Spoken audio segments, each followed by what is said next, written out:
अस्सलाम वालेकुम, आप देख रहे हैं फखर न्यूज़ और मैं हूं सादिया बतौल। शामिल करते हैं आज की अहम खबरें।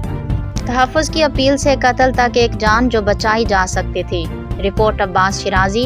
कोंडियारी के खडर मोहल्ले में 20 साला खुशबू चांडियों का कत्ल सिर्फ एक अफसोसनाक फौजदारी वाक़या नहीं, बल्कि ये हमारे निज़ाम कानून नाफिज करने वाले इदारों की ज़िम्मेदारी और शहरियों के तहफ़्फ़ुज़ के हवाले से संजीदा सवालात भी उठाता है। एक ऐसी खातून जिसने अपनी जान को लाहक खतरात से मुतालिक पेशगी पुलिस से रुजू किया, एनसी दर्ज करवाई, अपना बयान रिकॉर्ड करवाया और तहफ़्फ़ुज़ के दरख्वास्त दी। बिलाखिर इसी खदशे का शिकार हो गई जिसका वो बार बार इजहार कर रही थी। इतलात के मुताबिक खुशबू चांडियों ने पसंद की शादी के बाद पैदा होने वाले तनाज़ात के बायस अपनी जान को ख़तरा लाहक होने की शिकायत पुलिस को दी थी। अगर वाकई मुतलका पुलिस ने इस दरख्वास्त पर बरवक्त और मौसर कार्रवाई नहीं की तो उसके मामले की मुकम्मल, शफाफ और गैर जानिबदाराना तहकीकात होनी चाहिए।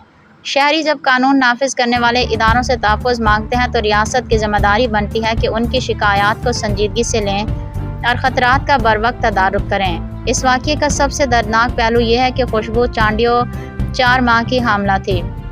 उनकी जान के साथ एक मासूम ज़िंदगी भी दुनिया में आने से पहले ही ख़त्म हो गई, जबकि उनके वालिदैन शदीद ज़ख्मी हुए। ये सानहा सिर्फ एक ख़ानदान का नहीं बल्कि पूरे माशरे के लिए लम्हा फ़िक्रिया है। दूसरी जानिब हमले के हवाले से मकतूला की वालिदा ने ज़ख्मी हालत में बग़ैर अफराद पर इल्ज़ाम आयद किया है। ताहम कानून का तकाजा है कि पुलिस तमाम शवाहिद, बयानात और फॉरेंसिक बुनियादों पर गैर जानिबदाराना तहकीकात करे ताकि असल हक़ाइक़ सामने आए और किसी बेगुनाह के साथ नाइंसाफ़ी ना हो, जबकि असल ज़िम्मेदार कानून की गिरफ्त से ना बच सकें। सिंध पुलिस ऐसे तमाम मुकदमात के असर-ए-नौ जायज़ा लें जिनमें शहरियों ने पहले से जान के ख़तरे की इत्तला दी हो।